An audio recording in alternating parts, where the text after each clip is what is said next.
Baiklah, kita akan bahas juga tentang pemikiran pendukung dan penentang otonomi daerah. Sahabat mahasiswa, mahasiswi Universitas Indonesia Mandiri yang saya banggakan, pelaksanaan desentralisasi di Indonesia yang dimulai sejak tahun 1999 banyak juga menimbulkan pro dan kontra. Hal ini dirasakan wajar mengingat lebih dari 32 tahun Indonesia menganut sistem sentralisasi yang banyak menguntungkan pihak-pihak tertentu, tetapi juga merugikan pihak lain terutama masyarakat di daerah. Secara konsep ada beberapa pihak yang mendukung dan menentang pelaksanaan desentralisasi, di antaranya dapat saya jelaskan seperti berikut.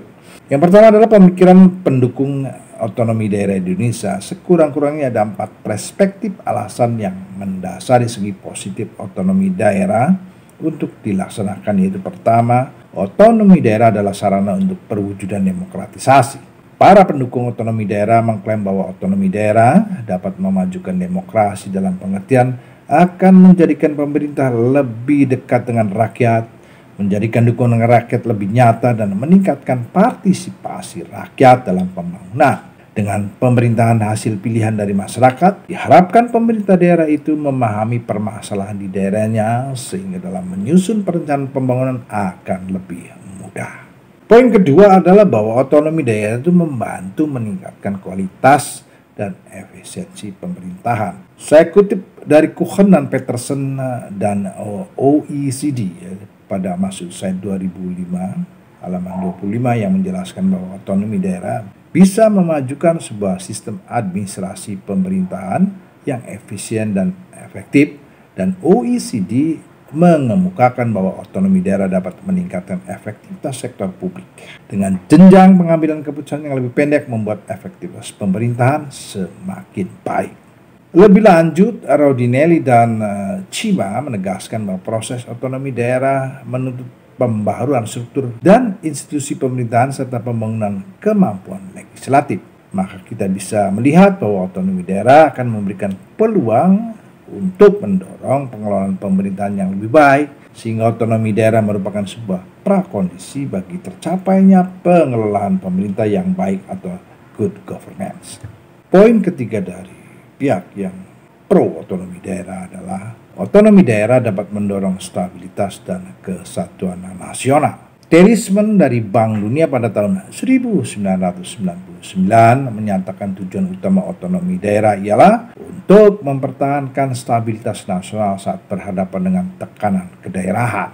Ketika sebuah negara sangat terpecah-pecah, terutama atas dasar letak geografis dan etnis, otonomi daerah akan bisa menjadi pendorong atau mekanisme institusional bagi kelompok-kelompok yang bertentangan untuk terlibat dalam proses tawar-menawar yang bersifat formal sesuai dengan aturan.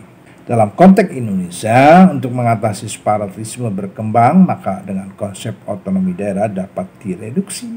Misalnya kasus Aceh dan Papua yang dapat diselesaikan secara baik dengan otonomi khusus. Tak terbayang jika tak ada otonomi khusus, mungkin sampai saat ini kedua daerah ini masih terlibat konflik vertikal dengan pemerintah pusat, bahkan dikhawatirkan dapat merembet ke daerah lainnya. Yang keempat adalah bahwa otonomi daerah memajukan pembangunan daerah. Otonomi daerah sebagai hak wewenang dan kewajiban daerah untuk mengatur dan mengurus rumah tangganya sendiri sesuai dengan peraturan perundang-undangan yang berlaku. Secara prinsipal terdapat 2 hal yang tercakup dalam otonomi daerah. Yang pertama adalah hak dan wewenang untuk memanajemen daerah dan tanggung jawab untuk kegagalan dalam memanajemen daerah. Sementara daerah dalam arti lokal state government adalah pemerintah daerah yang merupakan perpanjangan tangan pemerintah pusat. Otonomi daerah adalah keleluasan dalam hak dan wewenang serta kewajiban dan tanggung jawab badan pemerintahan daerah untuk mengatur mengurus rumah tangganya sesuai dengan keadaan dan kemampuan daerah sebagai wujud dari manifestasi desentralisasi atau devolusi. Intinya adalah pelaksanaan otonomi daerah dapat keleluasan pemerintah daerah atau crescentionaria power untuk menyelenggarakan pemerintahan sendiri atas dasar prakarsa, kreativitas, dan peran aktif masyarakat dalam mengembangkan dan memajukan daerahnya. Pemerintah sendiri maksudnya di sini adalah pemerintah yang berbebas dari campur tangan pemerintah pusat atau desentralisasi dan adanya pendelegasian wewenang, kekuasaan, kepada pemerintah di bawahnya. Melalui otonomi daerah diharapkan daerah akan lebih mandiri dalam menentukan seluruh kegiatannya dan pemerintah pusat diharapkan tidak terlalu aktif mengatur daerah dengan pola sentralisasinya. Sampai di sini dulu perkuliahan kita kali ini.